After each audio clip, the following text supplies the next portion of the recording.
Let's start out by talking, how long have you been coming to TVC? 28 years. 28 years. Let's see, Jack, you started coming to TVC and moved over here after you retired. Yes. How old were you when you retired? 53. So your job, let's just talk about that just for a second. What did you do? I was a biologist with the DNR.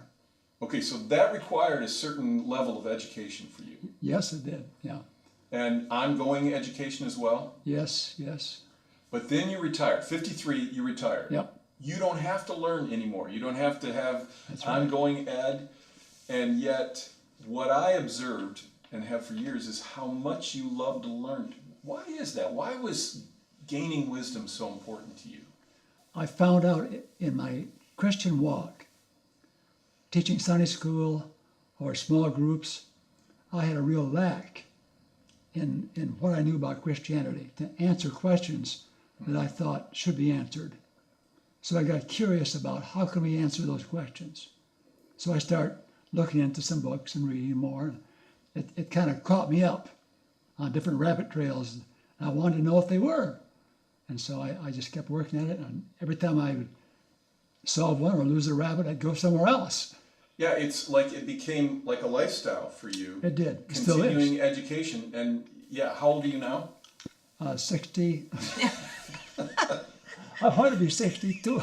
I'm 82. You're 82 years old, and you're still doing this stuff. So let's talk about ways that you've continued to grow in wisdom, that you've continued to learn. Yeah. Well, since it's Christianity we're talking about, and it's God's wonderful world we're talking about, it's really a wide range that gets my interest, and a wide range of readings. All kinds of stuff you can go after. Oh, it's just lovely. I just can't stop. I just love it. I know you've invited me to go up to Calvin College to a conference there where, again, you probably, when we went, you were in your 70s. Yes. To increase your education. So you're doing this, you're reading, you're endeavoring to continue to grow yourself because I want to be able to encourage others to know more about Jesus. Let's just address Maureen for a second. How have you seen in him this learning, this desire to learn? How have you seen it pay off?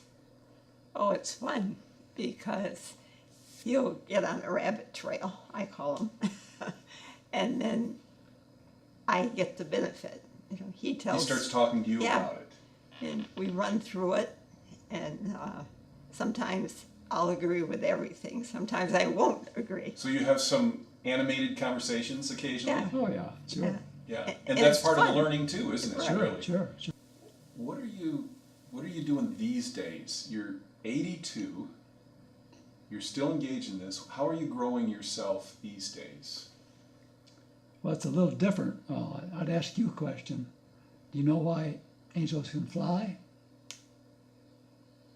You probably don't. Most No. people don't. Being a biologist, I know. They take themselves lightly. Oh, gosh. So, I'm sorry, I didn't do that to you. But anyway, that's what we're doing at our age. We take ourselves lightly. We like to laugh a lot, at each other a lot, other people a lot. We like to see joy. The most used verb in the Bible is joy. So we want to spread joy. So you're saying that part of your growing yourself is you're now kind of on the hunt, or you're looking for joy in Yes, life. yes. We've had a lot of fun in our retirement years. It's been wonderful, really. We celebrate every day. We know we've got limited time, but every night we go to bed, we thank God for one more day and ask Him for one more. But we're content happy with knowing where we're at, and we have a lot of fun